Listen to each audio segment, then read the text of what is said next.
Welcome to the Team Engagement Podcast, where leaders of teams share their insights. We discuss 6 questions in 9 minutes because leaders know how to be concise. We'll go ahead and jump right to it with our guest today. First question, in a few sentences, tell us who you are and what you do. Hi, Sean. Well, thank you so much for letting me have on your show. My name is Robert Yates, and it's an honor to be here. For me, I am a veteran, and I was served in the U.S. Coast Guard, and I'm actually the founder of the Follow app. And what the Follow app is, we're putting some legs to your business card to help you out when you're networking, and essentially that's your virtual business card that you're passing around. You can be face to face or across the room. That way, you're never missing a connection whenever you attend a networking event. And also, like yourself, I actually host a podcast called Where the Fortune Is, and that's a lot of fun doing that. And that's where I talk to business professionals across all industry, what they did to get into the industry, what they've done to thrive and survive, if you will, and the challenges they've had to overcome, and really inspired them to get in that field. Coaches, mentors, like what led them down that path. And that's been a lot of fun doing that. I met some fascinating individuals. That's been a lot of fun. I'll bet that's a great angle to take, kind of the rest of the story, you might say, referring back to the old Paul Harvey days there. But Yeah. That's great. Okay, great angle. Thanks for sharing that. Well, question number 2, what is the best thing about working with a team? I love this question because it's almost like, well, where do I start? Because there's so much to do that come with a team. And I always like the analogy of you can't ascend Everest without a team. You can't do it by yourself. You can, but it's unfortunate. Things will go badly wrong. For me, the best thing working with a team is not only the collaboration, but the communication. That is key. And then trust, to having that foundation, those building blocks, really those 3: communication, collaboration, and trust. And that's what's fun for me, because you never know when somebody's during a collaboration is going to have an idea that really could spark and fuel the next idea. And then that energy, you feed off of each other and really try to take it to the next level. So if I have an idea, me and you're on a team together, I throw something out there and Sean goes, you go, well, I like that, but let's try this and tweaking it. And you have to have that open mind too. I'm like, hey, you know what? I love that. Let's make that happen. Let's put, plan into action to make that work. And then watching everything grow and progress and then go together. Because I believe once we get to the top, or wherever your level is, doesn't have to necessarily be the top, is always throwing the ladder down and pulling that next member up to get to where you are. And that just in turn will make you a better person, a better leader moving forward. Great comments. I like those 3 elements to a great team. Those are great comments. Question number 3. I hear from other leaders of teams that it can be a challenge to get team members engaged. Tell us your thoughts. Yeah, that is another great question. And for me, what I recently just came across is a book called Traction, and it's by Gino Wickman. And it says here, it's traction is you get a grip on your business. And that kind of breaks down 6 components and stepping blocks and helps you really kind of look at the foundation, because a lot of times people within their business and trying to get everybody on board, a collaboration I alluded to earlier. And that really kind of helps dive in. It really kind of pinpoint, kind of clears out the muddy water, if you will. And it's kind of shifts going forward, focus.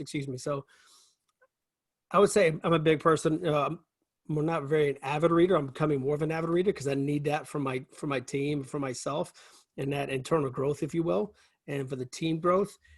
So that, and then also back again to collaboration, because you have to everybody on board on the same page to get to the next level. Now, is it easier said than done? Absolutely, it is. But there are challenges we have to overcome, and that's the exciting aspect of it. I mean, that's what a lot of people, when they go into leadership and they do what they do, because they want to not only succeed, but I feel like as a true leader, in my opinion, is to have everybody else in your team wanting to achieve, like I said earlier, put the ladder down, bring everybody up, and have everybody else ascend to the same level of greatness you want to achieve, if not more.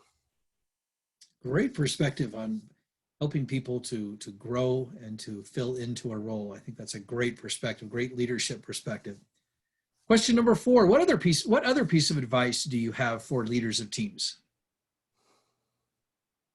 Take responsibility for your actions. When you make a mistake, and as a leader, if you live by it, die by it, if you haven't, decision you want to happen, and then if it's not the right one for your team and the organization where you're going, where you're moving, own up to it. Don't cast blame. Don't say, hey, you know what?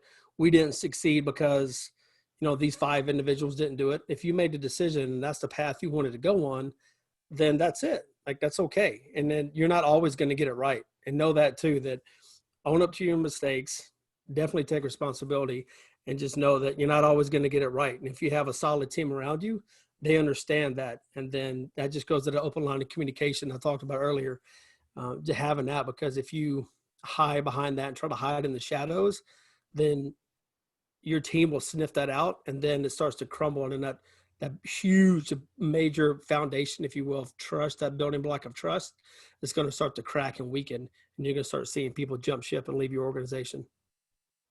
Yeah, and that's a tough thing to experience when you have to, well, I shouldn't say have to, but when people choose to leave, when they didn't need to. They could have stuck around, especially if they're really high quality people. So Yeah. Comments, great comments. Question number 5. What other successful leaders of teams would you like to recognize that have had a positive influence in your life? Wow, that's tough, because being in the service, I had a lot of great individuals that really helped me out, mentor me throughout my career when I was in the service and then out. But recently, because of becoming an entrepreneur and starting a business and doing the endeavors that I'm in right now, the ones that come top of mind are Don Farrell with Fresh Revenues. Unbelievable guy. I can't say enough about that individual. He's always willing to give his time, his energy. He's a great individual. And then John Salika, he is a great individual as well. He's with Visage, but he used to have a company as well. So he really has a leadership, good, strong mentality. And he'll be the first to tell you that, hey, you know what? He did some things and he failed. But the key is he learned from it. And he will be the first one to tell you what to do and how to really change and navigate the course.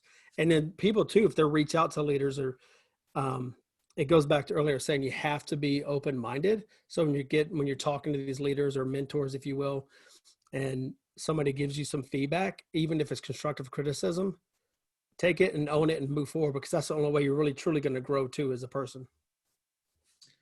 Great recognition of those individuals, and you're right. There's a certain positivity, believe it or not, that you gain from kind of owning up to when you failed a little bit, but learning from it. It becomes something where you don't fear the failure as much. So yeah, for sharing that experience that you've had with those individuals. And by the way, I should have said this earlier, but thank you for your service to our country as well. We really appreciate everything that you did to serve our country in the Coast Guard.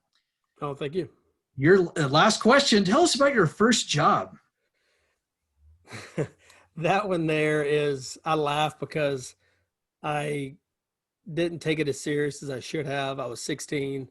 I started at Target and I was stocking shelves, and I learned a lot from it afterwards when I was there, but because I didn't take it as serious. When I say that, because I was supposed to be the manager one night came up to me and said, hey, I need you to go, put everything up from the toy aisle and then put everything back on the shelves because the kids just destroyed it throughout the day. I said, sure, no problem. So I went over there. Next thing you know, I'm playing basketball in the indoor hoop. Another guy I knew over there, we were throwing a football back and forth. We're just goofing around, hanging out. I mean, we're 16. And looking back on it afterwards, I'm like, man, I didn't take this as serious, because I really could have done something, and it made me realize that if I would have put forth the time and energy, I could have progressed up and moved up within the company. But I was young and foolish and realized that, I thought I knew everything when I realized I didn't know anything at all.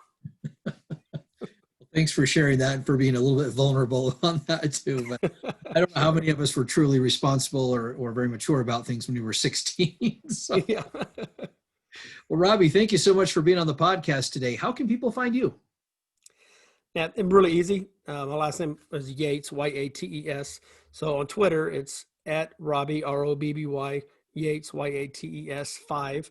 And also I mentioned earlier about the app, the Follow app. So on Instagram and Facebook, it's at the Follow app 20. It's that easy. Fantastic. This is Sean Richards with the Team Engagement Podcast, where leaders of teams share their insights.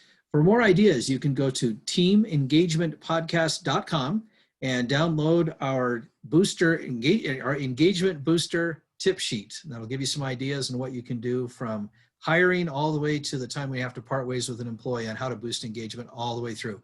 That's teamengagementpodcast.com. Thanks for joining us today. Have a great day. Thanks. Have a good time, man.